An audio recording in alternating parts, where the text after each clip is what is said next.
Moi, j'ai un itinéraire atypique, hein. C'est-à-dire que je suis à la fois un chercheur, un physicien et un ingénieur. Et le fait d'être les deux m'a fait toucher à la fois, on va dire, aux équations à assez haut niveau dans plusieurs disciplines, et aux algorithmes, à la mise en application, au développement de simulation numérique et jusqu'au développement de systèmes d'intelligence artificielle. Et c'est cette double expérience très généraliste, en ayant couvert différents domaines de la physique et même de la médecine, qui m'a apporté le recul qui fait qu'aujourd'hui je parle assez tranquillement de toutes ces questions. Alors bien sûr, ça ne suffit pas. Donc ça, c'est un premier aspect de ce qui me caractérise. Le deuxième aspect, c'est le fait que je me pose la question du temps et en liaison avec les notions de déterminisme, de hasard, etc. depuis quasiment mon enfance. J'ai été sensibilisé à la philosophie dès l'âge de 14-15 ans. Et si je me suis lancé dans les sciences et dans la physique, pour moi, ça a toujours été en lien avec comment répondre à des questions philosophiques fondamentales sur la nature de l'humain. Sommes-nous des machines? Sommes-nous réellement mécaniquement déterminés? Sommes-nous déterminés seulement mécaniquement? Et en fait, donc ça m'a longuement travaillé. Et on va dire qu'au départ, j'étais matérialiste. Et quand, au début des années 80, j'ai commencé à m'intéresser à la mécanique quantique, et qu'ensuite, je me suis véritablement lancé en tant que chercheur dans la physique du chaos, j'ai constaté que la physique découvrait l'indéterminisme tous azimuts, c'est-à-dire l'indéterminisme non seulement quantique, mais l'indéterminisme macroscopique, non seulement dans les systèmes chaotiques, mais dans tous les systèmes dans lesquels il y avait des interactions. Et c'est là que j'ai découvert qu'il y avait un problème en liaison avec le fait que, enfin, dans la manière dont, on va dire, le système académique faisait état de l'avancement des sciences, une sorte de colmatage du problème fondamental posé par le chaos et plus généralement par les interactions multiples de l'indéterminisme macroscopique. Il n'était pas normal qu'en physique quantique on découvre la notion d'indéterminisme et que ça soit uniquement cloisonné à l'infiniment petit et qu'on maintienne une physique classique déterministe. Et on est arrivé ainsi à deux physiques totalement incompatibles. Alors que je ressentais intuitivement pendant que j'étais étudiant, et j'ai trouvé la confirmation de ça dans ma carrière, au début de ma carrière, qu'il n'y avait pas d'incompatibilité et que l'indéterminisme quantique était tout simplement l'expression du fait que la physique classique était déjà indéterministe. Et pour comprendre ça, il fallait rentrer dans le fin fond de l'information. Il ne fallait pas seulement rester au niveau des équations, parce que les mathématiques des équations ne permettent pas de comprendre ce problème. Il faut passer aux applications, à la réalisation, et se rendre compte que ça ne suffit pas de manier des chiffres, des nombres, etc. Il faut manier aussi la mémoire associée.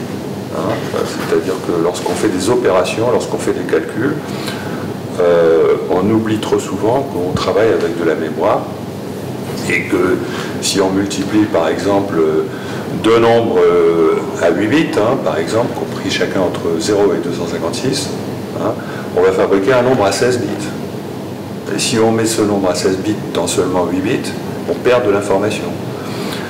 Et ça, les physiciens sont passés à côté de cette histoire-là, parce que l'informatique, tout simplement, n'existait pas encore et débutait au moment où moi je débutais ma carrière. Donc il fallait vraiment avoir développé des compétences en informatique pour se rendre compte du caractère fondamental de ce problème. Or, les physiciens, aussi illustres soient-ils, à l'époque où moi j'ai commencé ma carrière, étaient complètement ignorants de cette affaire-là, et quand ils la connaissaient, ils la considéraient comme un problème technique. Et donc, le problème de l'information liée aux interactions multiples, au chaos, etc., a été complètement occulté par la physique moderne. Et moi, j'ai conservé ça comme en travers. C'est-à-dire que je me suis dit, non, là, il y a un problème, la science déconne. Je respecte beaucoup, mais franchement, moi, je ne me considérais pas comme quelqu'un à l'époque, de capable de créer un tel remue-ménage que ce que je fais aujourd'hui à travers mes bouquins. Je n'imaginais pas que j'allais écrire des bouquins, mais j'avais conservé comme une arête de travers. Et pour moi, c'était très, très décrédibilisant pour la physique, le fait qu'on ne s'attaque pas sérieusement à ce problème de la perte d'information, de la dispersion, de la perte d'information due aux interactions multiples. Et donc ça, c'est le deuxième aspect, dont j'ai compris plus tard qu'il était en liaison avec le temps. Et en lisant les livres d'Étienne Klein, ça y est, c'est là que m'est venue la solution. C'est-à-dire que ce que je ne comprenais pas, c'est comment est-ce que notre futur pouvait se déployer, comment est-ce que notre réalité pouvait commencer à fonctionner, alors que la mécanique ne permettait pas de calculer ce futur-là. La mécanique, en manque d'informations, pour différentes raisons dont je ne vais pas parler, ne permet pas de prévoir le futur. On ne sait pas, par exemple, prévoir la météo. On ne sait pas prévoir tout un tas de choses. C'est pas parce que c'est imprévisible, c'est réellement parce que c'est indéterministe. Ce qui est un problème réglé tout simplement par le fait que le futur est déjà réalisé. Et donc, c'est pas un problème. Simplement, la mécanique ne fonctionne pas dans le temps ordinaire. Le temps n'existe pas. Le futur est déjà déployé. Et l'indéterminisme sert simplement à rendre l'univers flexible. L'indéterminisme, qu'il soit quantique ou macroscopique, sert simplement à faire en sorte que ce futur déjà réalisé puisse changer. Ça se passe par commutation de lignes, de segments temporels. Par exemple, demain j'ai un certain programme qui est d'ores et déjà acquis, mais qui n'est pas vécu encore. Mais il est possible que, mettons demain par exemple de 10h à 11h, dans une heure ce programme change. Parce que dans une heure, je vais par exemple recevoir un texto d'une personne et il va se trouver que, comme par hasard, je peux le rencontrer demain de 10h à 11h, donc demain de 10h à 11h, au lieu de flâner comme c'est prévu maintenant, je vais rencontrer cette personne. Parce que, tout simplement, l'envoi du texto ou simplement le fait que j'ai la possibilité de rencontrer cette personne demain est à l'heure actuelle encore indéterministe, donc pas connu, c'est-à-dire que ça crée. C'est pas que c'est pas sacré, les deux trajets restent possibles. Voilà, donc à partir de là, il reste à voir si cette modélisation du fonctionnement de la réalité est compatible avec la physique. Eh bien, je me suis rendu compte, et c'est pour ça que j'ai écrit mon livre.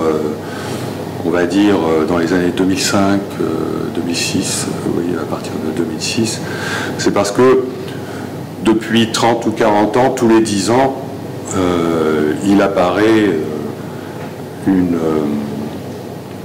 révolution potentielle en physique qui nous permet de mieux comprendre certaines choses.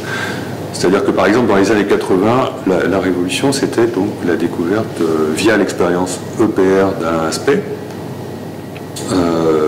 des concepts d'indéterminisme et de non-localité, d'intrication, etc. Et donc, à ce moment-là, on a dit Dieu joue au dé. Dieu joue au dé parce que l'indéterminisme quantique, ça veut tout simplement dire que, à l'échelle quantique, les choix faits par la nature sont complètement indéterministes. C'était très grave pour la physique et c'est ce qui a fait qu'on a dit d'un côté la mécanique classique, ah mais oui, mais la mécanique classique, elle reste déterministe, hein, attention. Hein. Il n'y a que la mécanique quantique qui est indéterministe et ça n'a pas d'incidence. Voilà, donc pour moi c'était du grand n'importe quoi parce que j'avais intuité il y a très longtemps le fait que ça ne tenait pas la route, de cloisonner les choses ainsi, et démontré par la suite, à travers mes travaux sur le billard, que des modifications infimes à l'échelle infiniment petite peuvent avoir un retentissement énorme à l'échelle macroscopique, et ceci pas seulement dans les systèmes chaotiques, mais dans tous les systèmes. À partir, ce n'est pas une question de chaos, c'est une question d'interaction multiple. Et ça, les physiciens n'ont pas compris, ou très peu l'ont compris. Bon. Donc, aujourd'hui, grâce aux travaux notamment d'Antoine Suarez, Nicolas Gisin, donc des physiciens suisses qui ont repris l'expérience d'Alain Aspect dans les années, fin des années 90, début des années 2000, on a compris que cette histoire d'intrication, c'était pas véritablement ce qu'on pensait, c'est-à-dire qu'on s'aperçoit que cette non-localité spatiale, c'est aussi une non-localité temporelle, c'est-à-dire que deux événements, on va dire deux particules jumelles, qui peuvent être extrêmement éloignés l'un de l'autre, peuvent être corrélés peuvent avoir un comportement corrélé, sans lien de causalité entre elles, mais ce comportement peut avoir lieu même si ces particules ou ces événements ont lieu et sont séparés par le temps. Donc ça veut dire quoi? Ça veut dire que quelque chose peut changer dans le présent et produire simultanément un changement dans le futur et même dans le passé sans qu'aucun lien de causalité n'intervienne dans ces changements. Et ceci m'a fait comprendre tout simplement que la bonne interprétation de la mécanique quantique, c'était un glissement de ligne temporelle. C'est-à-dire que la réalité ne se déploie pas dans le temps linéaire, mais ce temps linéaire est déjà réalisé, est déjà informé, notre futur est déjà informé, et la réalité évolue par modification de segments temporels. Et c'est ce glissement de ligne temporelle, cette modification de segments temporels qui explique pourquoi, lorsqu'un changement a lieu dans le présent, qu'on attribue au hasard, mais ce n'est pas le hasard, c'est juste que l'univers a la possibilité de sauter d'une ligne à l'autre. D'accord ? C'est ce qu'on appelle le hasard, mais ce n'est pas du hasard. À un moment donné, les choses sont bien déterminées d'une certaine manière, mais il y a une possibilité de sauter d'une ligne à l'autre, et quand ça a lieu, le changement il ne se produit pas uniquement dans le présent, mais il se produit simultanément dans le futur, pour préserver la causalité, la conservation de l'énergie, etc. C'est comme ça que ça marche. Et les 3 ou 4 grandes révolutions de la physique dans ces 30 ou 40 dernières années, ces révolutions qui nous ont amenés à remettre en question le déterminisme, le matérialisme en liaison avec le fait qu'on a découvert que le vide était plein, l'effet Casimir, etc. Le hasard en liaison avec ce que je viens de vous dire, c'est-à-dire que ce n'est pas vrai que la physique est indéterministe, c'est juste qu'il y a la possibilité la mécanique, elle est atemporelle, c'est-à-dire que l'univers évolue pas dans le temps, mais hors du temps. Voilà la bonne interprétation du hasard quantique. Et ensuite, la causalité. Pourquoi la causalité? Parce que aujourd'hui, et c'est en France que ça se produit essentiellement, les anglo-saxons, ils ont un problème avec le temps, on dirait. Mais en France, paradoxalement, ou En tout cas, moi j'en suis enchanté. Les physiciens découvrent et se rendent compte et le démontrent que la causalité est indépendante du temps. C'est-à-dire qu'on se fiche de savoir si les effets se produisent avant les causes ou pas. Les effets peuvent se produire avant les causes, ou les causes, voilà, avant les effets. C'est pas le problème, la causalité est indépendante du temps. Et aujourd'hui, on a une belle brochette de physiciens en France qui arrivent à se mettre d'accord entre eux sur cette question-là. C'est-à-dire le futur est déjà réalisé, la causalité est indépendante du temps, etc. etc.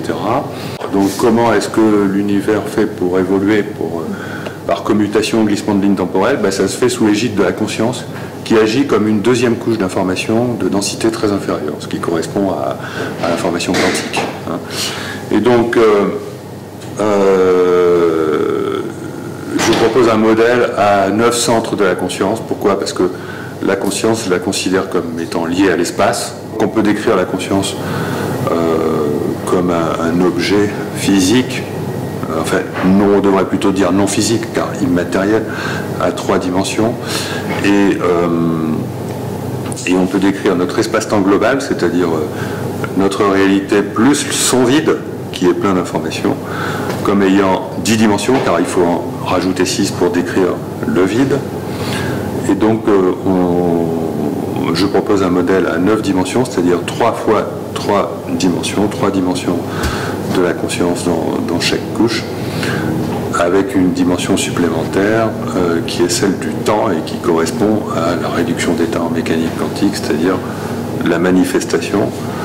Donc on aboutit à un modèle décadimensionnel de notre réalité. Et il se trouve que nous avons oublié, nous humains, que donc nous avions ces dimensions supplémentaires de la conscience, ces 6 dimensions supplémentaires de la conscience, qui sont 3 dimensions qui n'ont rien de matériel et qui constituent notre moi, notre conscience d'éveil, qui est très différente de la conscience animale, et 3 dimensions encore plus oubliées, qui sont les dimensions du soi, qui correspondent à notre subconscient, et nous vivons dans un paradigme où on a complètement oublié cette réalité, et notamment la connexion entre le moi et le soi, entre le conscient et le subconscient, entre le pilote automatique conscient et le pilote réel subconscient. D'accord ? Et lorsque l'humain oublie qu'il est relié, qu'il est connecté, c'est comme un pilote automatique et donc mécanique qui n'a plus sa connexion. Il est soumis à ce moment-là à la loi de l'entropie qui augmente tout le temps, et c'est le crash inévitable. Voilà. Donc, pour apprendre à se relier, l'humain doit comprendre le fonctionnement de la réalité, donc le fonctionnement, l'importance majeure de la conscience dans le fonctionnement de la réalité. C'est bien entendu la conscience et la conscience collective qui crée notre réalité à venir. Bon, c'est la mécanique bien entendu, mais cet espace-temps il est flexible, et ce qui modifie l'orientation de notre réalité à vivre dans le futur, c'est la conscience collective. Et ce qui modifie aussi chacun de nos itinéraires personnels, c'est la conscience individuelle. Mais bon, la conscience... Bon. Et donc, pour arriver à faire fonctionner, à modifier notre futur, dans le sens que nous souhaitons, il faut donc développer cette connexion. Et pour développer cette connexion, il faut se débarrasser des 3 centres de la conscience qui nous conditionne en permanence, c'est-à-dire le centre mental, le centre émotionnel et le centre énergétique ou égotique. La conscience éveillée, le moi, fonctionne avec un mental qui est ce pilote automatique, avec un émotionnel qui est un autre aspect de ce pilote automatique qui évite d'avoir à penser, et avec un centre énergétique, l'ego. Et pour arriver à se débarrasser de ces 3 centres, parce que chacun d'entre eux tend à nous enfermer dans une prison. On est dans la mécanique là. Donc pour arriver à échapper au centre de l'ego, l'ego qui construit notre image de moi et qui nous fait croire que nous sommes notre moi, que nous sommes notre conscience, ce qui est une énorme erreur. Nous ne sommes pas notre conscience, nous sommes notre nature plus élevée qui est notre soi et encore au-dessus notre esprit. Parce que notre conscience du moi, nous allons la perdre après la mort. Nous allons conserver que les centres supérieurs de la conscience. Et donc, il faut arriver à se détacher, c'est-à-dire à laisser tomber cette idée que nous avons de nous-mêmes, l'image de soi, tout ce qui est fabriqué à partir des relations dont nous pensons qu'elles nous caractérisent, des possessions dont nous pensons qu'elles nous caractérisent, etc. Il faut laisser tomber tout ça. Donc ça, c'est un conditionnement très fort. Il y a un autre conditionnement très fort qui, lui, est très fort parce qu'il est inconscient. C'est le piège du mental, la prison du mental, qui fait qu'on fonctionne comme des machines. Et donc, il faut arriver à lâcher prise, donc se détacher, mais aussi lâcher prise pour arriver à se détacher du pilote automatique du mental et enfin se détacher du jugement, c'est-à-dire de l'émotionnel qui est la boîte à réponse toute faite qui nous dit ce qu'il convient de penser, ce qu'il ne convient pas de penser, ce qu'il convient de faire, voilà, le savoir-vivre, les idées toutes faites, ce que j'appelle les implants psychiques de la conscience collective.